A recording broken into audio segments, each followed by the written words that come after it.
Today, the church celebrates Pentecost Sunday. We commemorate today the descent of the Holy Spirit to the apostles of our Lord Jesus Christ, which also signifies the birth of our Catholic faith. Ang araw ng Pentecostes ay ang araw ng karawan ng Katolikong simbahan. We are celebrating today the birthday of our church. Kaya pwede nyo rin sabihin mamaya pagkatapos ng misa, Happy Birthday. 3 words for today's celebration. 3 salita para sa araw na ito. The first word is present. We have heard in today's gospel reading, Jesus, the risen Christ, showed himself to the apostles, reminding them the very first words to each of them, which are, peace be with you. Ang kapayapaan ay sumainyo. Nung muling nabuhay si Jesus, hindi niya binanggit sa mga disipulo niya, I love you. Hindi niya binanggit sa mga disipulo niya, I forgive you. Pero ang binanggit ni Jesus sa kanyang mga disipulo ay, peace be with you. Ang kapayapaan ay sumainyo. Bakit po ba? Ang mga disipulo ni Jesus ay nagtatago sa upper room, reminding themselves that when the Lord died, ang pakiramdam nila, baka sila nang susunod na papatayin.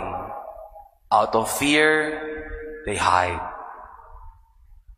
With that, Jesus' presence remind of them the peace that the world cannot give. Ang presensya ni Jesus sa mga disipulo nung muli siyang nabuhay ay paalala sa kapayapaan ng ninanais natin sa bawat isa dito sa mundo. At ano ang paanyaya sa ating mga kapatid kay Kristo? Our present to each other is our presence. Hindi po ba? May mga pagkakataon sa magkakaibigan o sa pamilya, kapag may pinagsasabihan ng problema, minsan hindi ka na nakakasagot. Pag pinagsabihan ka ng mga hirap sa buhay, nandun ka lang. Pero pansinin nyo, sasabihin sa iyo ng kaibigan mo o ng miyembro ng pamilya mo, ang iwiwi ka sa iyo, salamat at nandito ka. Our present to each other is our presence. And this is the first gift that the risen Lord give.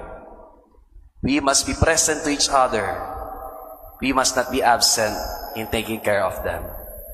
Ang unang salita, present. Ang ikalawang salita para sa araw na ito ay descent. Present, descent. We have also heard in today's gospel reading, receive the Holy Spirit. The Pentecost Day is also a day when the Holy Spirit descended upon the apostles, reassuring us na kahit di nakasama na si Jesus sa mga disipulo, nangako si Jesus na isusugo niya ang banal na Espiritu. And this is the invitation for us, dear brothers and sisters. We are living in the age of the Holy Spirit. Pag kayo mag-aaral, magre-review, o may kailangan kayo ng enlightenment prayer, you can pray to the Holy Spirit because the Holy Spirit will truly enlighten our minds and our hearts. Isinugo ni Jesus ang banal na Espiritu, isinugo niya para pinangako niya sa atin, hindi ko kayo pinabayaan. Descend. And what is the invitation, dear brothers and sisters, with the word descend? Kung ang Diyos na banal na Espiritu Santo ay bumaba, dapat matuto rin tayong magpakumbaba. Wika nga, sa langit, walang mayabang. The only way to go to heaven is humility, according to St. Augustine. Receive the Holy Spirit, dear brothers and sisters. We must also receive the grace of humility. Sent, descent. Ang kuli ay present, descent, ang huli ay sent. Winika ni Jesus sa mga disipulo niya, "As the Father sent me, so I send you." Itinanong ko na dati sa parokya, ano ang pinakamahalagang parte ng simbahan? Sigurado ako, sasabihin niyo sa akin, Father, ang pinaka-importante at mahalagang parte ng simbahan ay ang altar.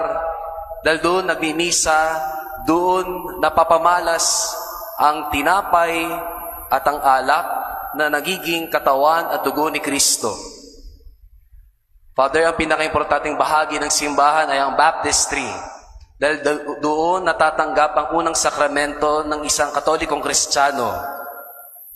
Father, ang pinaka-importanteng bahagi ng simbahan ay ang confessional box. Dahil doon natatanggap at nayayakap tayo ni Jesus sa awa at habag niya. Siguro yung mga servers sasabihin din sa akin, Father, pinaka-importanteng bahagi ng simbahan ay ang sacristy. Dahil doon nakalagay ang mga banal na kagamitan na ginagamit sa mga sakramento. Pero kayo iimbitahan ko ngayon, mga kapatid, kay Kristo. Ang pinakamahalagang parte ng simbahan ay hindi lang yung altar, hindi lang yung confessional box, baptistry, o kahit yung sacristy. Ang pinakamahalagang parte ng simbahan ay pinto.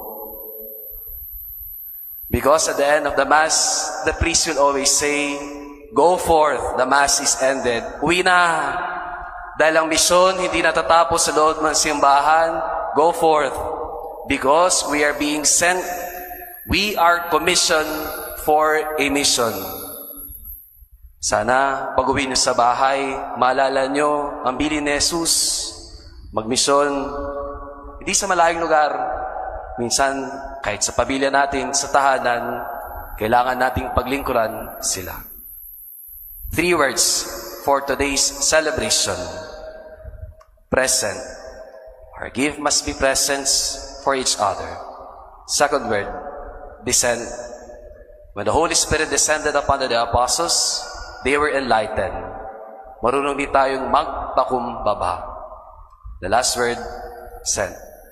Dear brothers and sisters, paglabas niyo sa pinto, alalahanin niyo ang misyon na ibinahagi sa atin ni Jesus. Go forth.